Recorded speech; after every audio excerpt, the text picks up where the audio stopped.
Awesome. Hi, everyone. This is Lexi Grittelfeld, Director of California Outdoor Recreation Partnership.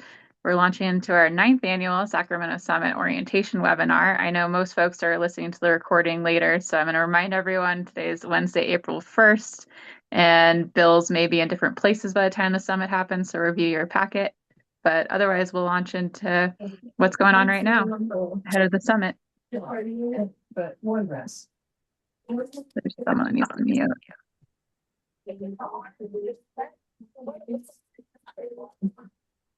It's Kenji. Kenji, you want to mute? I got him. Cool. All right, well, we'll start.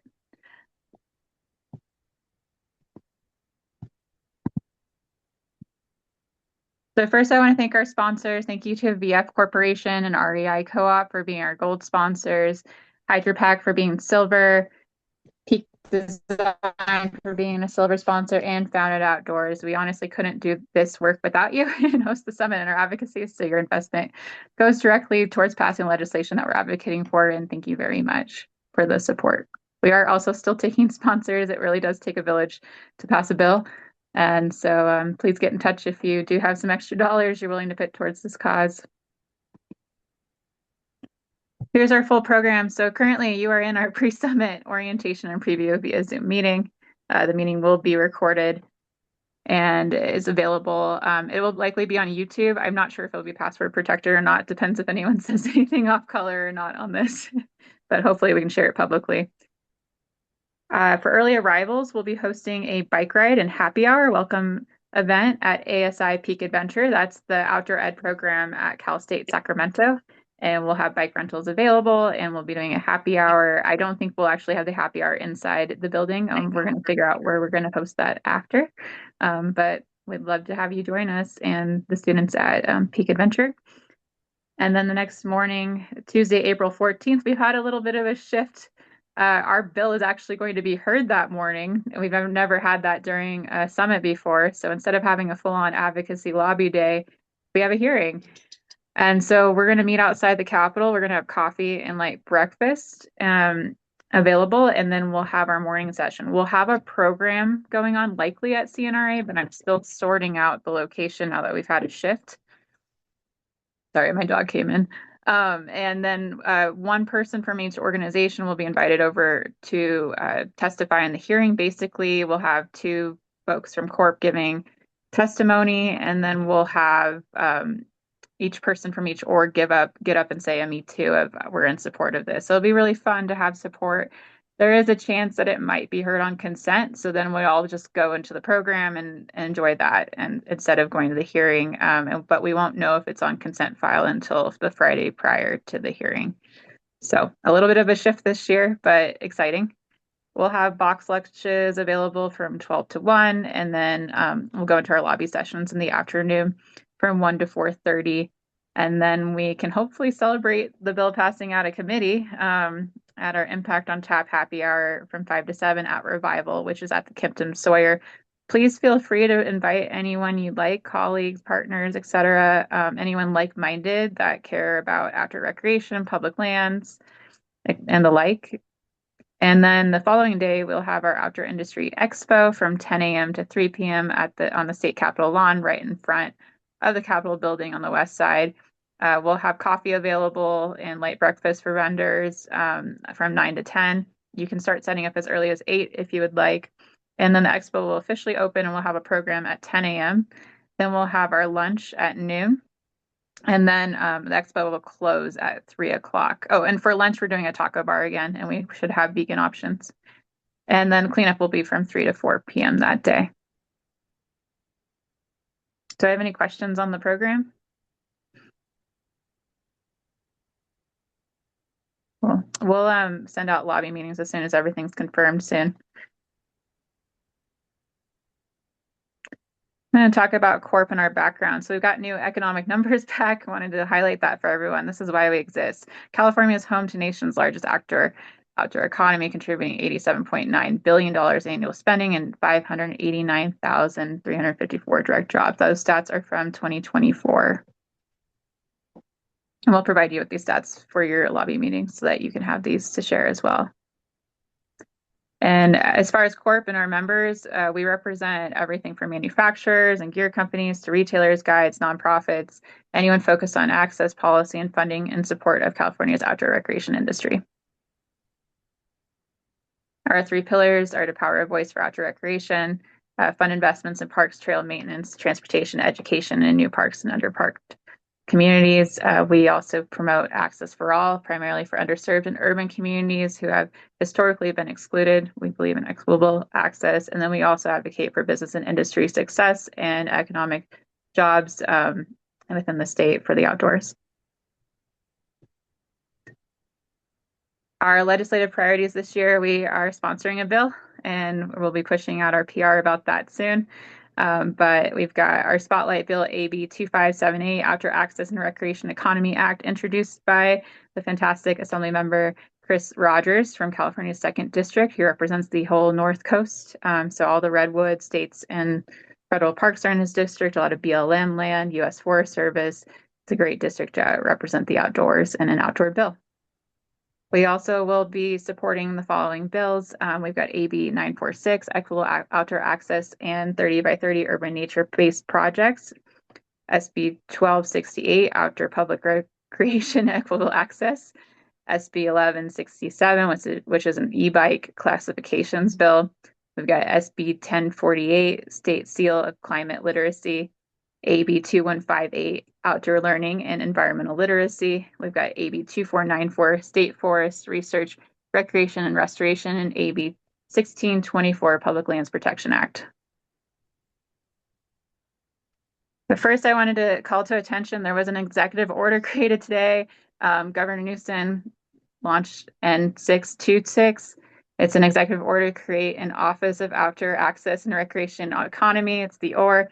The order mandates the California Natural Resources Agency to collaborate with the Governor's Office of Business and Economic Development to create a sustainable plan for outdoor recreation, improving equitable access, and focusing on the resilience of public lands, including lands federally held.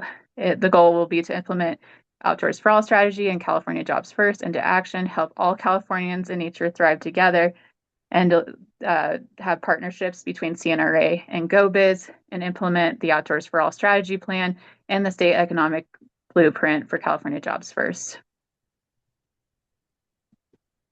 April Fools. Sorry, y'all. I had to take advantage of. Going, wow, somebody just stole but our I didn't want to thunder. ruin the recording. I was like, this feels like April Fool. Yeah. Well Yeah, done. I'm Well debating, should we played. put this on social media for our bill launch? Oh, yeah, I wish. A girl can dream. I was like, I we're done. told We did it. we're 7 bills. done. Yeah. Perfect. I told Doug I couldn't send him the slide deck because there's something I was hiding from him. Cool. All right. Well, that's basically our bill. Well done. We have to have our spotlight bill, and that's what we're advocating for. I would dream that there's an executive order at the end of this, but we'll see what happens. But our bill does authorize the CNRA to enter into a strategic partnership with a new statewide nonprofit and outdoor access support organization to unlock funding, expertise, and resources the state cannot access on its own to implement the Outdoors for All strategy plan in collaboration with partners, GoBiz, et cetera. And so our bill, just so everyone is very clear, it doesn't create in statute an Office of Outdoor Access and Recreation Economy directly, but it creates the funding mechanism behind that office. So our hope is that CNRA will stand up an office on their own and we'll be working towards that or potentially an executive order, but we just don't know yet. And so we're basically establishing that funding path. Calder, you have a question? No, I think that Zoom just thought I did. Oh, Sorry. okay. Great. Well, good to hear your voice. All right, we'll move on. So there are 6 ways this bill changes the game. Basically, it creates an outdoor access partnership for the state. It expands sustainable access across all landscapes. It grows the recreation economy. It centers equity and youth access. It coordinates a fragmented system, and it builds a green workforce into government. So we're really excited about it. And we have a lot of talking points. So when you're on a lobby team, you can divvy up like what you feel most passionate about, what your background is. Like if you come from Mammoth Lakes Trails Public Access Foundation, you might be talking about how this impacts recreation economy and gateway communities and federal land. But if you come from urban, maybe you're talking about equity and youth access to the outdoors and making sure that urban areas have access to nature. It just kind of depends. And so we really want people to be storytellers in this process and really tap into what drives you and like why you want this bill to pass. And so that's what we would encourage. And so you do not have to touch on every talking point. Just really feel it out. Like, what office are you at? Are they in an urban area? Maybe touch on story points for that with them, but also talk about your own experiences as well.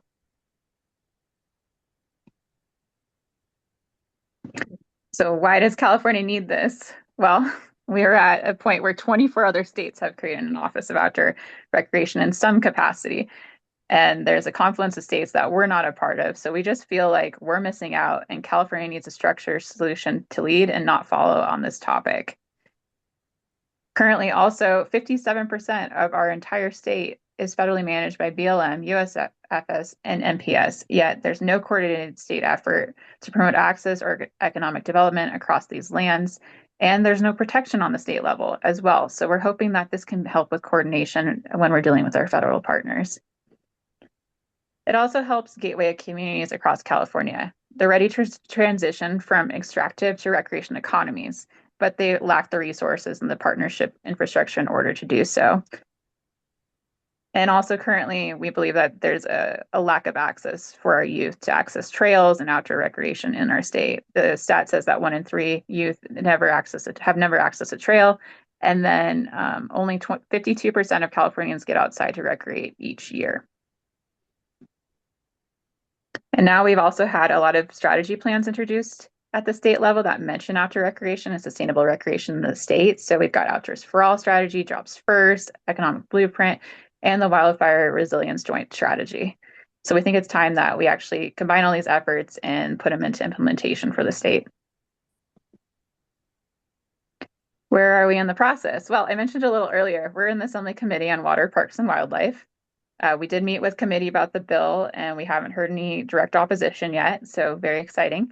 And it will be heard on Tuesday, April 14th. So if you would like to sign on support, we will be submitting our letter.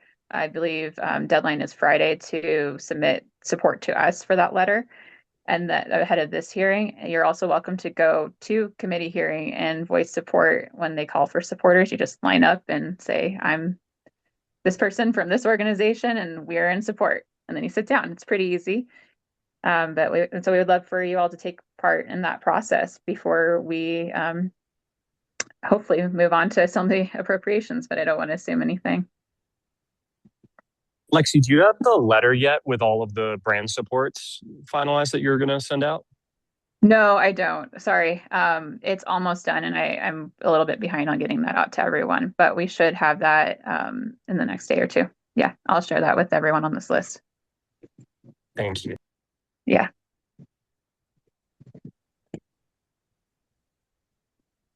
Great. And with that, I'll move forward to Doug. Doug, do you want to present on AB 946?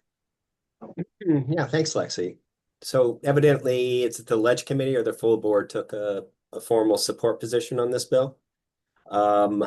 It's co-sponsored by a couple of my clients, the California Park and Recreation Society, which is comprised of about 5,000 local park professionals in the state of California, and the County of Los Angeles, their Parks Department.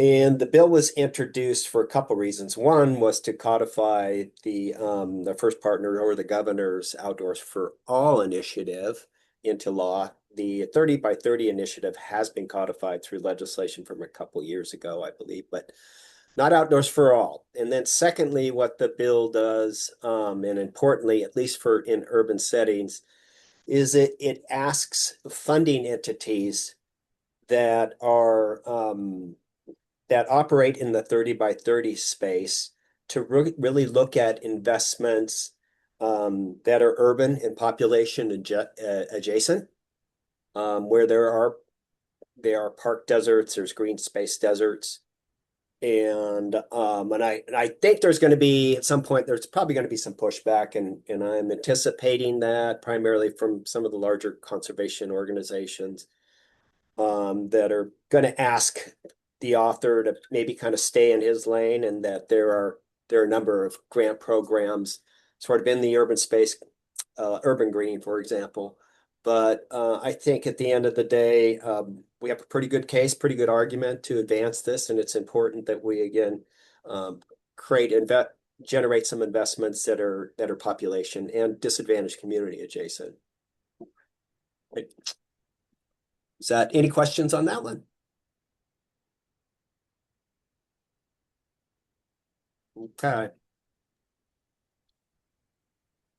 And Doug, that's on the assembly floor, right?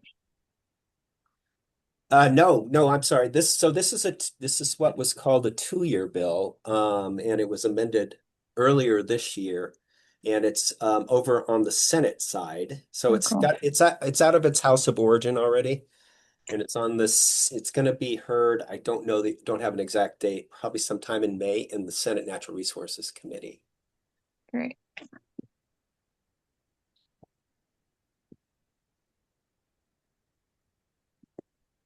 Next up, we have SB 1268. You want to take it? You want me to take it? You're not going to be No, salty. I mean, I won't be salty. The bill sort of surprised me a bit. And essentially it replicates what I just described, and that is trying to codify the California Outdoors for All initiative. And I think the logic rationale for this bill is that this administration is lapsing. Obviously, we're going to be transitioning to a new administration, and I think the organizations associated with this bill want to make sure there's some continuity and voice and impetus moving forward with the new administration, hoping to codify this and building off of some of the successes that have come out of Outdoors for All thus far. Was that Great. salty?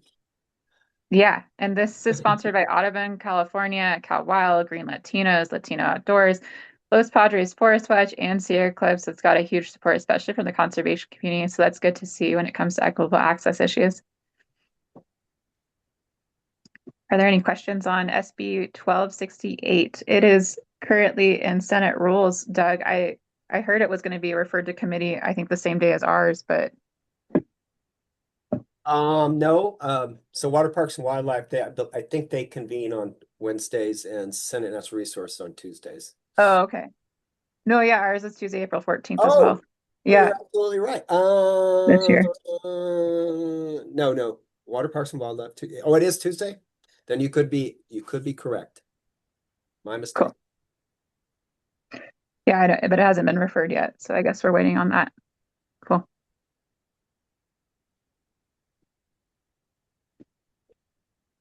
Next bill we have. Yeah, you want to speak on this one? Because I can give a little bit of backdrop. I'll let you give backdrop. Sure, it came to us from California Mountain Biking Coalition. Okay. There's probably 5 to 6 bills, maybe as many as 8 bills that have been introduced in this space. Some are a little draconian, and I think of the bills, this is the smartest approach thus far, as it's really trying to put some guardrails around the operation and use of e-bikes and speeds associated with e-bikes, but at the same time recognizing the value of e-bikes in terms of sustainable mobility. And I think it still needs a little bit of work. It's good to see that CMTB is supporting this. There will be a hearing on e-bikes. It's almost an e-bike specific hearing in Assembly Transportation in a couple weeks to really dig into this bill. There are a couple, again, couple bills that are pretty draconian and would have large impacts on not just e-bike users, but on the manufacturers themselves, Specialized and the like. So this is a good bill. We work closely with the author, and I would recommend a support as well. Great. Any questions about SB 1167? We'll move on.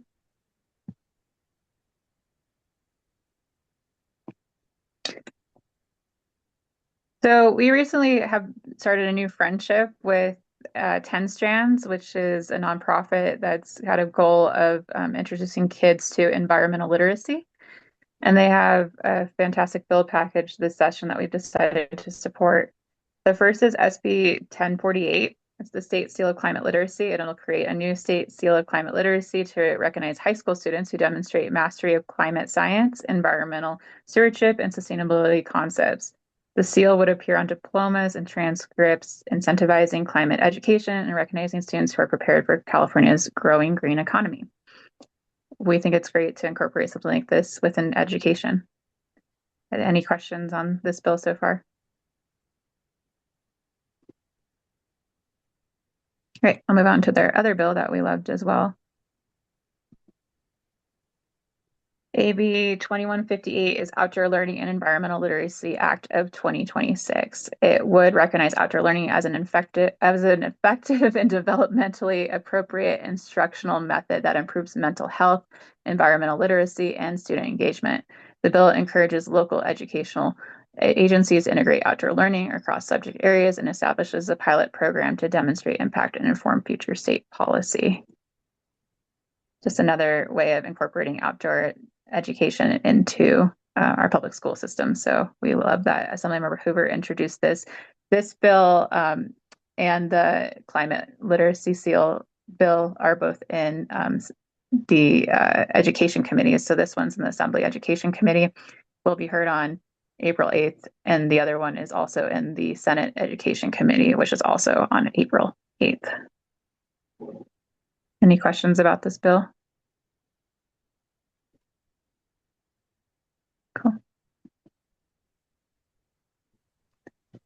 Next up, we have AB 2494. We are in support. I believe we have Melody from EPIC here to talk about AB 2494. Melody, do you want to take over? Sure, thank you. I'm Melody, and I am a conservation attorney at the Environmental Protection Information Center who's sponsoring the bill. This bill focuses on state demonstration forests. For those of you who don't know, there's 14 across the state, totaling around 85,000 acres. Originally, these forests were established to demonstrate commercial, industrial logging techniques to private timberland owners. I'm sure, as you can imagine, the world of forest management has changed over the past few decades, and California has certainly recognized, the value of biodiversity and conservation, and also the importance of demonstrating restoration techniques to private timberland owners as well. So this bill is really meant to update the purpose of these forests to continue to showcase the great work that CAL FIRE does with restoration, but also to push the state to continue to allow these forests to be used for recreation, wildlife enjoyment. And so the bill really does work to uphold the idea that recreation economy is a great way to help communities transition from extractive economy. We still need a lot of these logging jobs to do restoration work, but at the same time, by refocusing the purpose of these forests to be for the broader public, focusing on recreation as well, it'll be a great way to bring in valuable tourism to rural communities and to really allow these forests to shine as outdoor laboratories for the entire state. So currently the bill passed out of the Natural Resources Committee on the Assembly side, and now it's moving to the Appropriations Committee. We don't have an exact date for that hearing yet, but it'll likely be sometime in early May. But yeah, really excited about this one. I think it, again, demonstrates specifically for the forestry sector how recreation and forestry can be, compatible and work together. So hoping to see great things continue to come out of these types of partnerships. Thanks. Thanks, Melody. Yeah, and we signed on because it was in alignment with our goals behind 30 by 30 and access to nature, and also incorporating recreation into that plan. So thank you for your advocacy on that, Melody.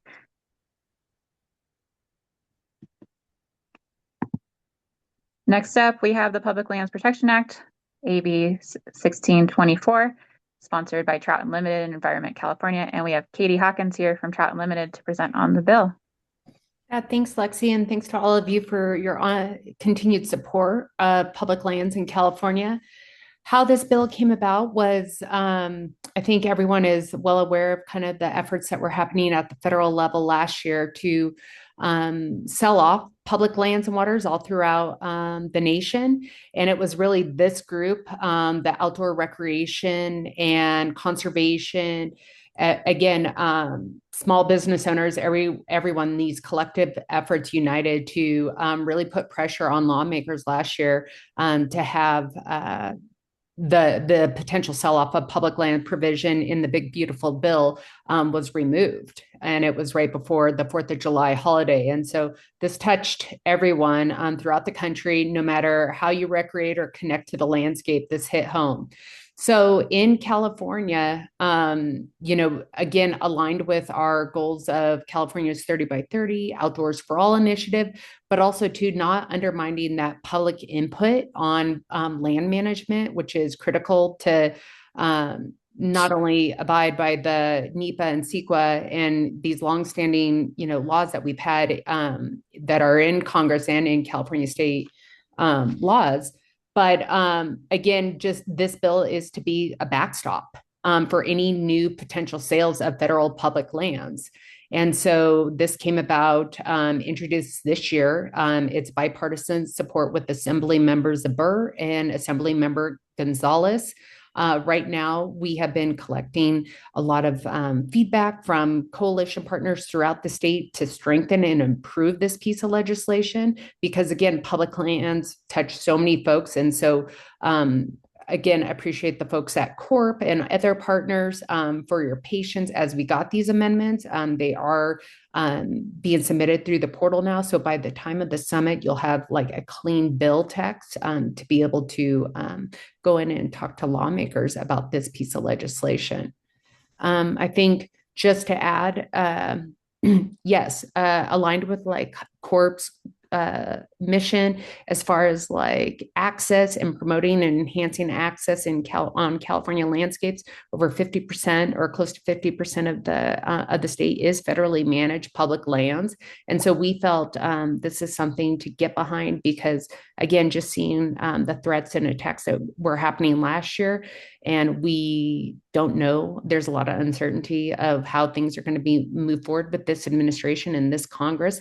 And so again, this is an opportunity to have protection at the state level to protect public lands and waters in the state. Lexi, Doug, is there anything else that I missed, or can I add?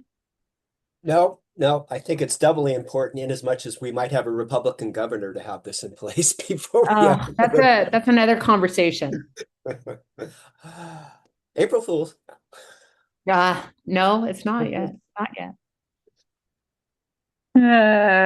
We'll talk about the governor's race another time. All right. Yeah, that's our last bill. And we supported that from the start of the launch. We had Amy Betts from our board go and speak at the press conference. I know there's a lot of heavy protections right now in the language on outdoor recreation, but we really do trust the process. And Katie comes from an outdoor recreation background, so I know everything will be worked out. And that's it for our bill package.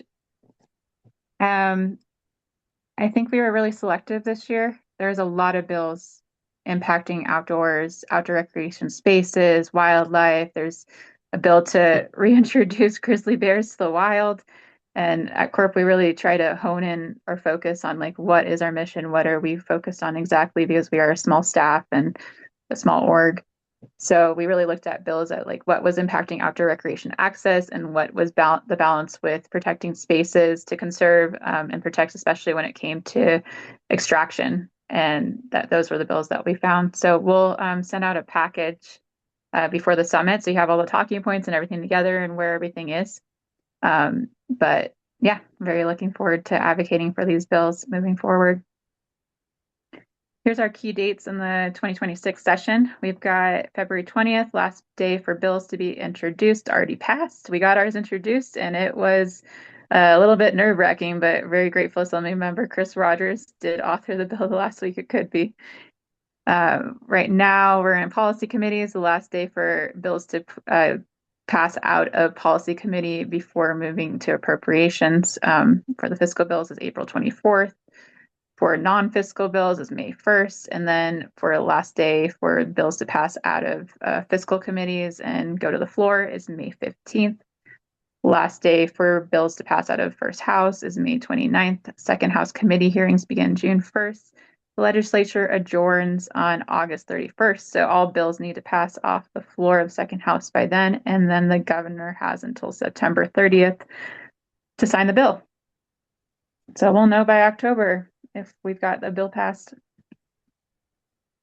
As far as Advocacy 101, a lot of you are not rookies to this, so I don't need to go into too much depth, and we'll have team leads.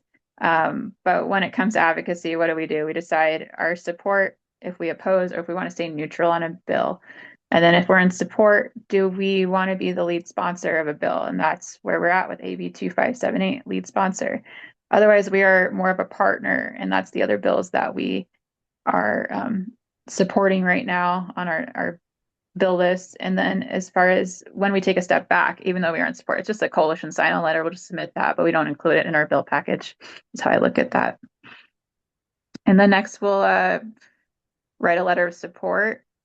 And we also sometimes let our members sign on to it. We provide the template and the talking points. And we do have a coalition letter for all of our members to join on AB 2578 and partner organizations that are willing to sign on and support this year. And then we have our lobby meetings that will be happening on Tuesday, April 14th in the afternoon, and we might have some feed into Wednesday. Still waiting to see how schedules work out. But we show up, we be personal, and we make our ask clear. And then we have our call to action. We ask our network to write or call into their legislators. And we will be having some advocacy on that this month that I'll be sharing soon. For our meeting playbook, how does it work? You have a really short meeting. Sometimes you have 15 minutes, sometimes you have 30, but you got to be quick and direct with that because it's a short time for these meetings. We go around, we say our name, our company and org, where we're from and what district we're in. We note if we're a constituent. We don't mention if we're not, and we try to be warm and human in our connections. And we build on that connection by asking how they like to get outside, where they like to recreate. Most of these folks are not in district. They go up to Tahoe, so I like to ask them where they like to go, maybe not in the district per se. If it's the member, I love hearing what they love in their own district and hearing about that directly. We make our case. We give them the numbers and stats that our economy is 87.9 billion, and we contribute over 589,000 jobs. We make it clear that every Californian deserves access to nature, and this year we're advocating that AB 2578 will make that structurally possible. We'll know our bills in the package. Each one will have a talking point. There will be clear bill asks for each member. So like when we're on the Senate side, we'll be highlighting the Senate bills, probably make a nice mention for AB 2578, but that bill won't be in that House yet. So they don't typically like to hear too much about that yet, but they will ask usually what else is on our plate.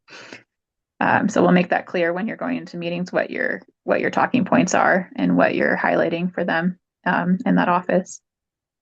And if you're asked about a bill that we don't have a position on, you just say, "Oh, I'll check with Corp and we can get back to you on that." And sometimes we like to ask the office, "Is there anything you want us to sign on to or support?" And they give it to us. So please feel free to give that back to us. We'd love to have better connections with a lot of these offices. So that would be great. The last thing I like to leave on with our lobby meetings is to invite to our events that we have so they can engage with us in a fun way during it. Sometimes lobby meetings are a little draining for the staff members, so definitely invite them to our happy hour. It's open to any like-minded folks, so I can share in the chat the link for that, or send it out via email. But everyone's invited, and you're welcome to share this with other folks that you want to invite to this happy hour as well. If you have other contacts in Sacramento, we're happy to just make this a really collaborative, fun event. And we've done these in other regions in the state so far. We've done them in Santa Barbara, Ventura, and San Diego, and they've been great for people to connect about public lands. And, it's a hard time, so it's nice to have some positivity in the space and connect with like-minded folks. But our happy hour will be on Tuesday, April 14th from 5 to 7 p.m. at Revival at the Kimpton Sawyer Hotel. And then we also have our Outdoor Industry Expo, which will be outside the Capitol, the west side. And we'll have a program at 10 a.m. you can invite them to. And then we'll also just have the booths open from 10 a.m. to 3 p.m. for people that want to swing by and see industry booths. So, any questions about that so far? Okay, great. Here's my little pitch to sponsor the summit. We do have some bills to pay, so if anyone's willing to be a sponsor and sign on and support us through this legislative process, we would love it. We've got all different levels, and even $500 as a supporter, friend of the summit goes a long way. So please let me know if you are able to give a little extra money to this cause this year.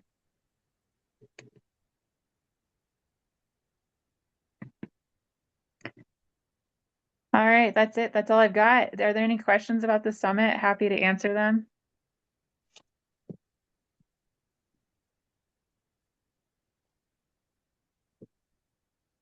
Everyone's all set. Everyone's ready to be an advocate for AB 2578.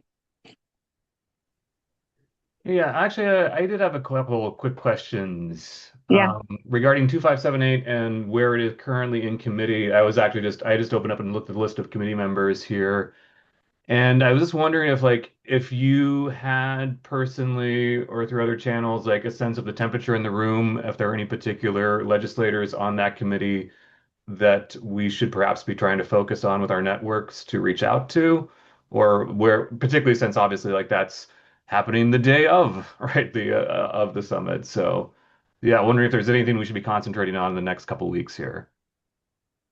Doug, what do you think? I was trying to get to the committee members.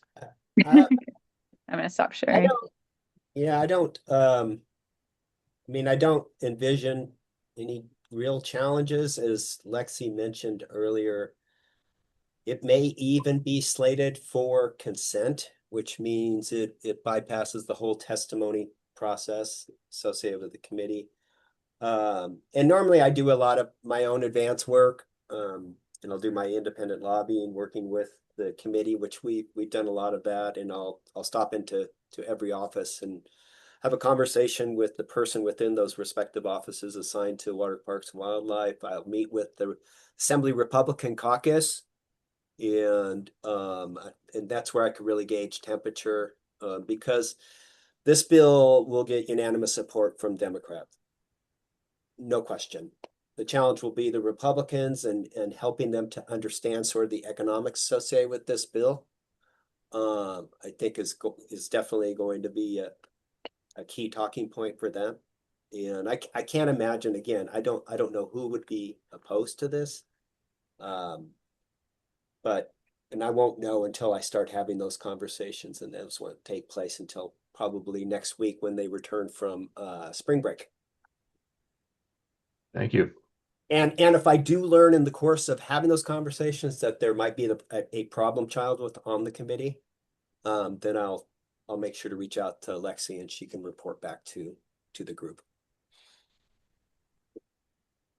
Yep.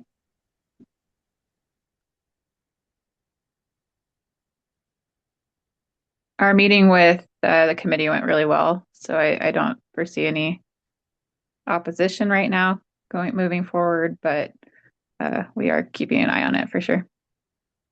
And we also met with the speaker's office as well on the bill, and they were particularly enthusiastic about this.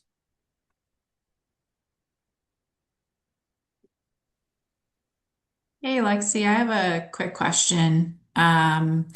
Wanted to know, I know the main priority is your bill, but I want to know if there are any other opportunities or meetings to meet on SB 707 and the PRO, or if that's still on the agenda.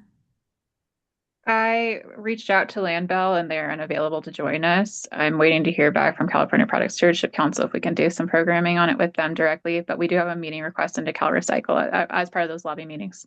Okay, cool. Yeah. Thanks. Yep.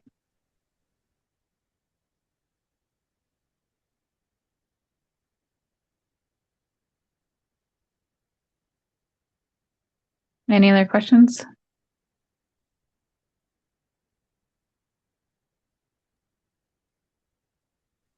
I'm assuming we'll do the like team assignments and have like a packet and stuff to go over at the coffee part. At the coffee. Okay, great. Yeah, we'll have that. I mean, we might end up having the entire morning as part of our programming. So yeah, I didn't label it out yet. Yeah, we'll have our program and probably have a space for that within that time frame. And if someone misses because the hearing is happening and they have to go give support, we'll just figure it out as we go. But I'm definitely going to allocate some time into at least an hour to meet with your lobby team and go over things in that morning before you launch into any meetings in the afternoon. Cool.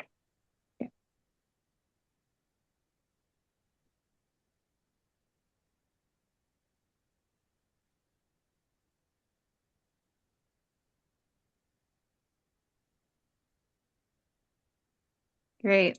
Any other questions? Do people prefer bagels or bagels or donuts for your light breakfast? Pastries? Coffee? Fruit. Do we even get decaf this year? I don't know. Bagels.